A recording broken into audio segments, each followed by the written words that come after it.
let's switch sides so it's like visible and stuff. That'd be totally fun and neat. If we could actually read it.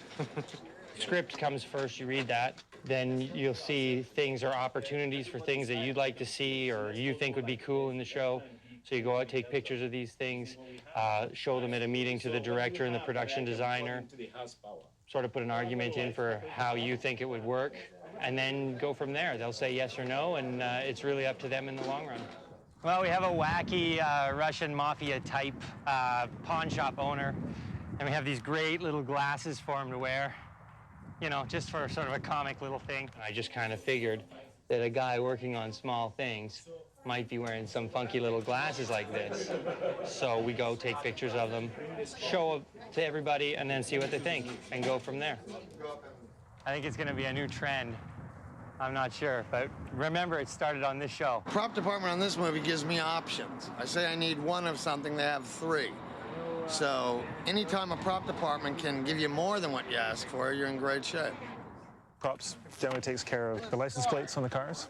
We do all the cop belts. We do the radios that the cops wear. We do the badges that the cops use. But wardrobe obviously does the uniforms and the caps. There's a fine line between costumes and props once in a while when if there's any sort of clothing that becomes an item where they hold it in their hand or put it on their head. It becomes a prop item. Hey, Ivan. I think I want to give you guys back at some point today all those cop hats. So things go back and forth between us. And also with set deck where something we have in clothing might just be used to lay on a couch.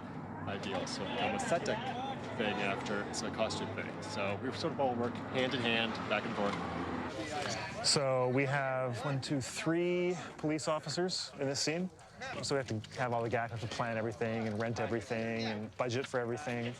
This was rented fully dressed with everything that we need from a prop shop. All paramedic stuff. There's intubating tubes in here for doing esophagus work. If not, you can just tear it and just address him and you know, are you okay? And you know, you guys have done this. You've done this before. You know what you're doing. Fake it. Yeah.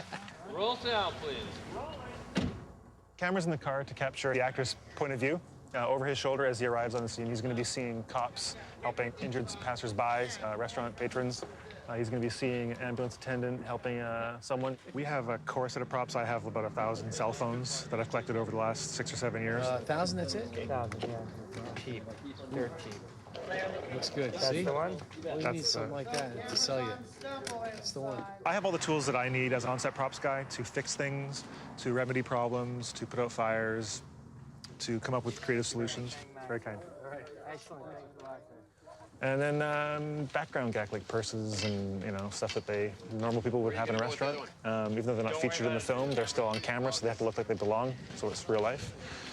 And then ultimately, we have gunfire. The gun laws have changed and gotten harder and harder and harder for us to handle guns. So now, when Armourer comes on set... We've got a silver Beretta copy, 9mm as well.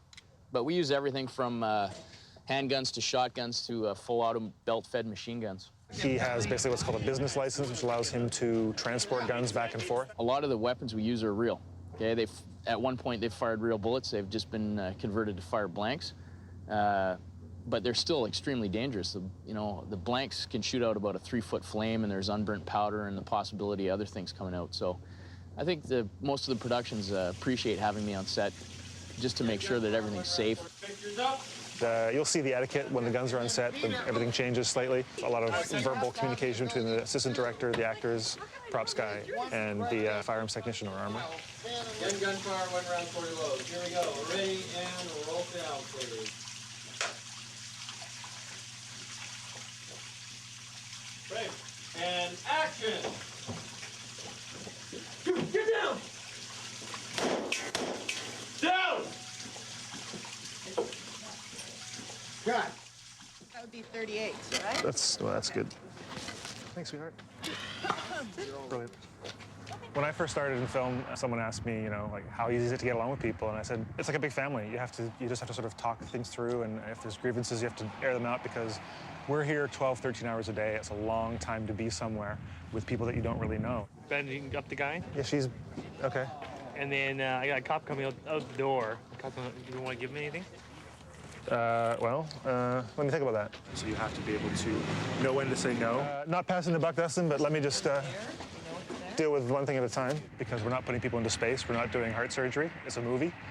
And while it's important for what we're doing, in the grand scheme of things and people in the general world, it's not the most important thing in the world. So we have to learn how to say no to things and say yes to the right things. And just basically get along.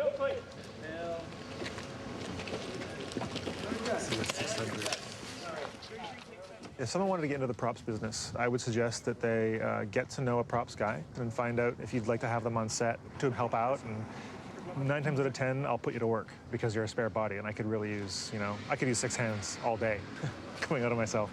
So having a spare set of hands around to help with things is really helpful.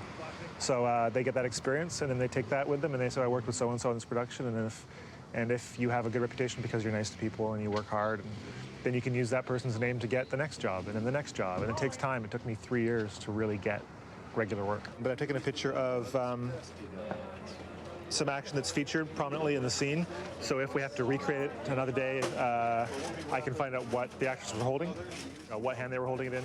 The script supervisor keeps notes on that kind of stuff. And then I just basically, it gives me notes. It covers my butt, basically. Film for a lot of people is a passion, and you just have to, if you want to do it, you just find a way of doing it. Steven Spielberg made his first film, a war movie at the age of 12, with clumps of dirt on seesaws that he would step on, and for mines, and the dirt would fly up. And you just have to be creative and make your own stuff, and just get people involved. Find 3 friends that want to make a film. It's out there. You just have to sort of want to do it.